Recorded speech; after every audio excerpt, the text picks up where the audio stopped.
Assalamualaikum warahmatullahi wabarakatuh. Jadi perkenalkan, nama saya Gibran Alfaris Kipayeka. Saya dari kelas 2 HES 2A. Jadi saya di sini ingin membuat video ada tugas video dari mata kuliah Etika Bisnis Islam. Jadi saya di sini akan menjelaskan etika distribusi dalam perspektif Islam. Jadi banyak yang bertanya apa itu etika distribusi dalam perspektif Islam.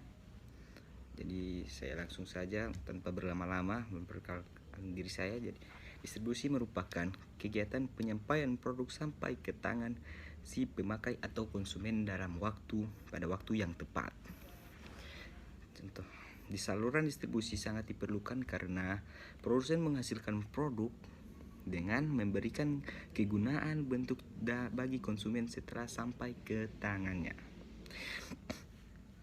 Dalam aktivitas ekonomi, secara sederhana distribusi diartikan segala kegiatan penyaluran barang atau jasa dari tangan konsumen. Aktivitas distribusi harus dilakukan secara benar dan tepat sasaran agar barang dan jasa atau pendapatan yang dihasilkan produsen dapat sampai ke tangan konsumen atau yang membutuhkan dalam itu barang itu sampai ke tangan konsumen dalam utuh lah, masih utuh. Itu dari bahasa Manado. Jadi itu distribusi. Sekarang kita lanjut ke apa itu etika. Karena banyak orang yang sudah tahu etika. Oh, etika itu yang berbuat baik. Oke, saya akan menjelaskan secara rinci apa itu etika. Pengertian etika. Etika secara etimologi dalam bahasa Yunani adalah ethos, yang berarti watak kesusilaan atau adat kebiasaan. Oke. Yang berarti etika biasanya berkaitan erat dengan perkataan moral, yang merupakan istilah dari bahasa Latin yaitu mos, dan dalam bentuk jamaknya yaitu mores, yang berarti juga adat kebiasaan atau cara pandang hidup seseorang dengan melakukan perbuatan yang baik atau kesusilaan dan menghindari hal-hal tindakan yang buruk. Etika dan moral lebih kurang sama pentingnya, tetapi dalam kegiatan sehari-hari terdapat perbedaan, yaitu moral atau moralitas untuk penilaian perbuatan yang dilakukan, sedangkan etika adalah untuk mengkaji sistem nilai yang berlaku. Oke, kita lanjut. Kegiatan distribusi merupakan kegiatan penyaluran barang dari produsen ke konsumen melalui rantai pemasaran atau dari lokasi produksi ke berbagai lokasi di mana konsumen berada. Misalnya produk itu dari Manado, konsumen itu di luar Sulawesi lah. Jadi penyaluran barang yang kita kirim itu yang disebut distribusi.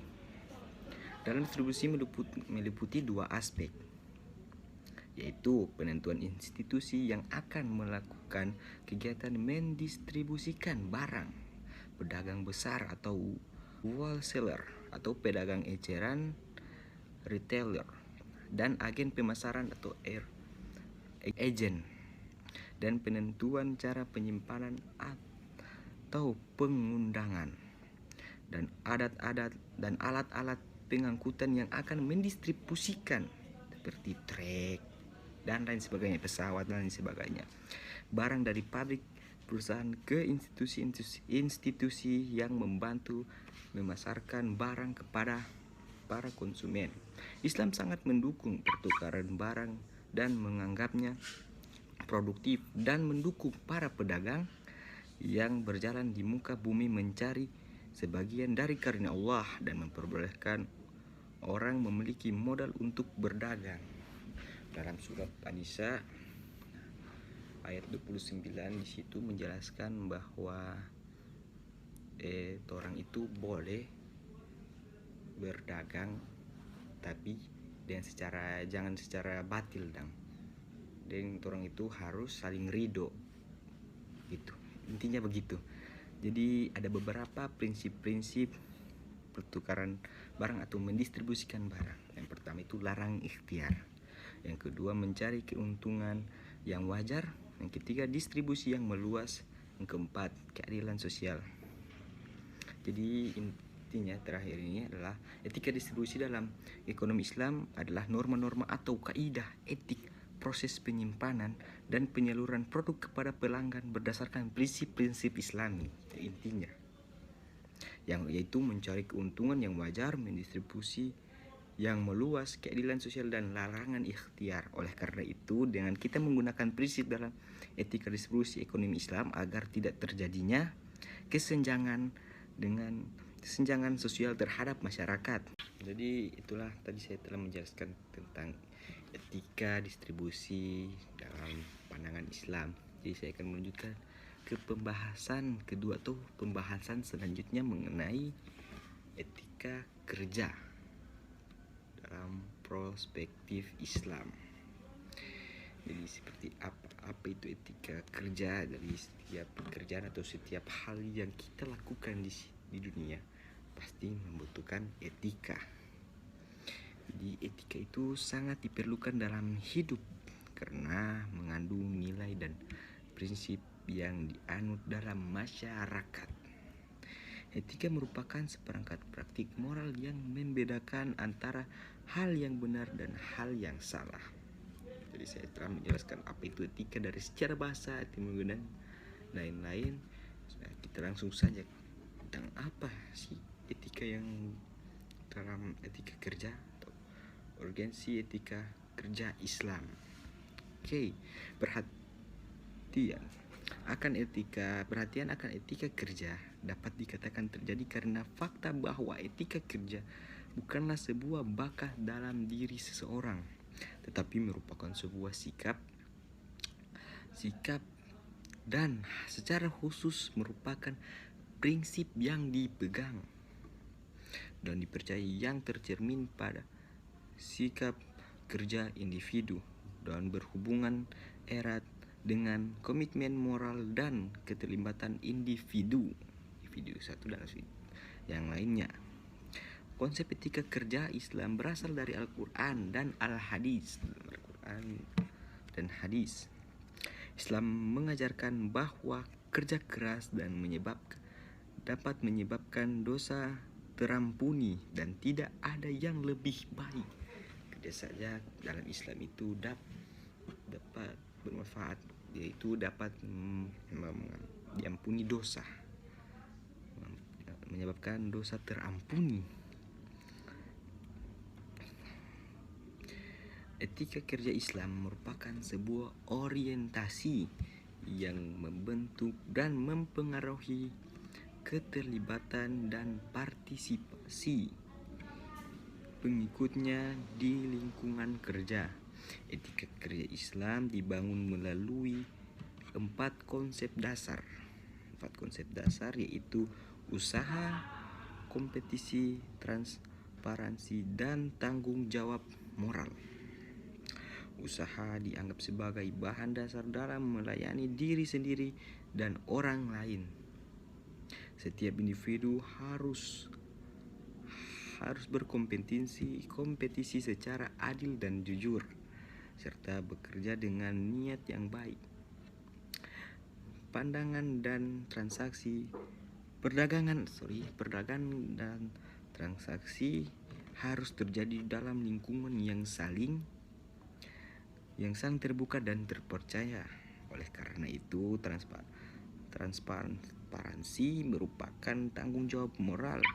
Perilaku bermoral merupakan merupakan peran penting masyarakat untuk mempertaruhkan kemakmuran ekonomi dan komunitas bisnis.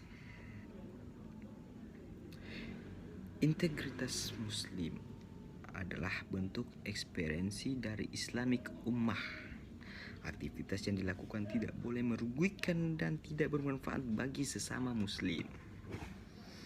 Oleh karena itu, aktivitas ekonomi memberi kekuatan dan potensi untuk persaudaraan dan persatuan umat muslim. Inilah yang dikatakan bahwa pekerjaan memberi hasil untuk Islamic Ummah. Oleh karena itu, kebersamaan dan integritas sangatlah penting dalam prinsip Islam. Selain itu, bentuk kedekatan diri pada Tuhan dapat dicerminkan melalui kebenaran dan keadilan. Kebenaran dan keadilan dalam ekonomi Islamik memberi kesejahteraan. Ini menjadikan hubungan antar manusia menjadi kuat dan menghilangkan gap atau perbedaan kelas sosial. Setiap muslim diharuskan memiliki sifat dapat dipercaya atau Islamik atau amanah. Amanah dalam segala urusan merupakan hal yang paling penting karena hal ini menjadikan muslim sebagai sumber daya modal terbaik. Selain itu, tipe pekerjaan yang dijalani juga harus sesuai dengan kemampuan dan keahlian yang dimiliki. Etika kerja Islam bukan hanya sekedar masalah budaya saja, tetapi etika kerja Islam dapat mendorong individu untuk memberikan usaha terbaik dan bekerja keras. Karena penyertaan niat baik pada pekerjaan akan memberikan hasil yang baik pula. Bekerja memungkinkan seorang menjadi mandiri dan menimbulkan kepedulian terhadap orang lain, kepuasan dan pemenuhan diri. Jadi itulah penjelasan saya tentang etika kerja dan etika distribusi dalam perspektif Islam. Jika ada kurang dan salah atau salah kata atau salah pengucapan dari saya, atau saya mohon maaf, minal aidin wal faizin. Saya mohon maaf lahir dan batin. Terima kasih pada teman-teman sekalian yang telah menonton sampai habis, dan silahkan yang ingin bertanya silahkan di kolom komentar di bawah, sudah tersedia. Nanti insya Allah saya akan menjawab di situ. Kita akan saling bertukar pikiran atau saling menanggapi pertanyaan teman-teman sekalian dan jawaban dari saya atau sebaliknya. Terima kasih, syukron atas perhatiannya. Wassalamualaikum warahmatullahi wabarakatuh.